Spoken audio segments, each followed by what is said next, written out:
37 ans après l'annonce de la mort de Daniel Balavoine et de 4 autres personnes dans un crash d'hélicoptère, l'émotion est toujours vive. Le chanteur se rendait pour une mission humanitaire au Mali alors que se déroulait la course automobile Paris-Dakar.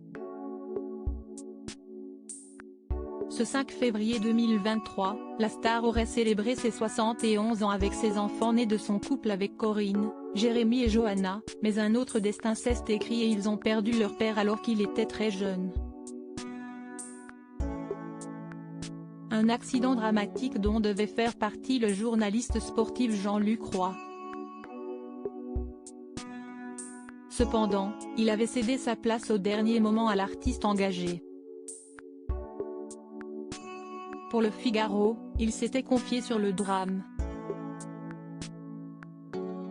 Dans une édition de en 2015, alors qu'un documentaire de RMC Découverte était diffusé sur le sujet, Jean-Luc Roy était revenu sur ses souvenirs douloureux, marqués par le décès des 5 personnes présentes dans l'engin: Thierry Sabine, patron du Paris-Dakar, le pilote François-Xavier Bagnehoux, la journaliste Nathalie Audan, Jean-Paul Lefeur, technicien radio et Daniel Balavoine. Au dernier moment, l'interprète de la Sissa avait demandé à prendre la place de Jean-Luc Roy, ce dernier n'ayant plus besoin de quitter les lieux en hélico.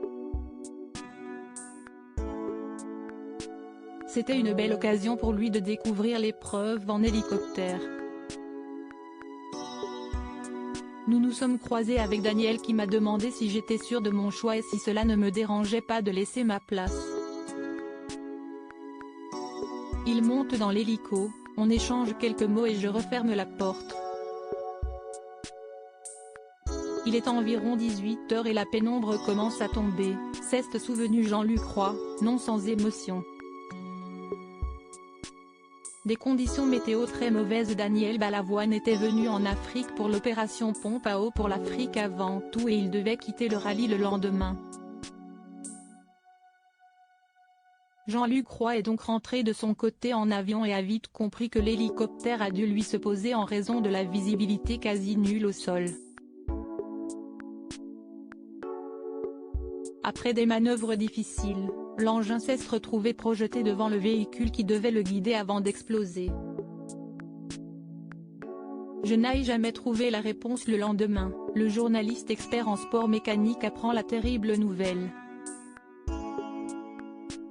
S'il s'est méfié des rumeurs, l'information a été ensuite confirmée par RFI.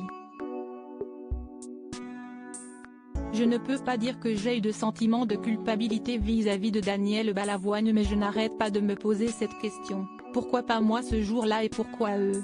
Je n'ai jamais trouvé la réponse mais je sais en revanche que si j'étais monté dans cet hélicoptère, je n'aurais jamais eu mes 3 enfants, ce que j'ai fait de plus beau dans ma vie. Ce n'était pas mon tour ni mon destin, voilà tout, a expliqué en toute sincérité le reporter.